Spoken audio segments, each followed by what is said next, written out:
வேதத்தில் சொல்லப்பட்டது தான். இப்போது 63 நாயன்மாரில் அப்பர் சுந்தரர், மாணிக்க வாசகர் இவங்களை விட சமயக்குறவர் 4 பேர்த்தை விட நம்ம யாருக்கிட்ட நாம் பாடம் பிடிக்க முடியுங்க?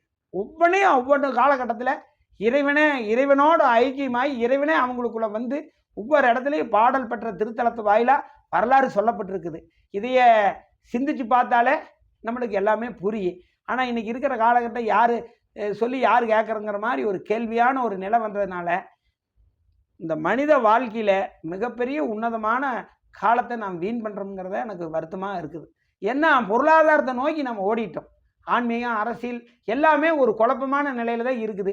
இதுக்கு ஒரே தீர்வு அவங்க ஆராய்ச்சியை எடுத்துக்கணும். நான் யார் அப்படிங்கிற கேள்வியை கேட்டு ஒரு விடை கண்டுபிடிச்சா மட்டும்தான் விளக்கு கிடைக்கும். எல்லாத்துக்குமே பொறுப்பு இருக்குது. இந்த பொறுப்பு இருக்குதுன்னு எல்லா பொறுப்புள்ள தலைவர்களில் தூக்கத்தினால் சில பொன்னான வேலையெல்லாம் தூங்குதப்பான்னு பழைய பாட்டில் பட்டுக்கோட்டை கல்யாண சுந்தரம் எழுதுன மாதிரிங்க. நிறைய பொறுப்பு இருக்கிறவங்கெல்லாம் பொறுமையாக இருந்ததுனாலையும் சிக்கலே. பொறுப்பில்லாதவங்க வந்து பொறுப்பில்லாத தன்மையை உருவாக்கி நாட்டை இப்போ கொலஸ்ட்ரால் ஆக்கி வச்சுருக்கிறாங்க. அரசியல், ஆன்மீகம் எல்லாமே ஒரு சகதியான ஒரு சூழ்நிலையில் தான் இருக்குது. ஆனால் அத்தனைக்கும் விடை இருக்குது. அது தனி மனித தேடல் தான் கிடைக்கும். இந்த சமுதாயத்துக்கு யார் கொடுப்பாங்கன்னு சொன்னால் அந்த காலத்தில் விவேகானந்தர் வந்தார், ராமலிங்க வள்ளலார் வந்தார். இப்படி ஒவ்வொரு மகான்களும் இந்த மண்ணில் தோண்டி சொல்லியிருக்காங்க. அவங்க வாழ்ந்த காலத்துலேயே அவங்க ஒரு பெரிய போராட்டத்தில் தான் இருந்திருக்கிறாங்க. மறுபடியும் அவங்களுடைய புகழெல்லாம் சமூகத்துக்கு கிடைக்குது. இருந்தாலும் மழுங்கி போகுது. ஒவ்வொரு இடத்துலையும் பேசப்படுது, சொல்லப்படுது, கேட்குறோம்.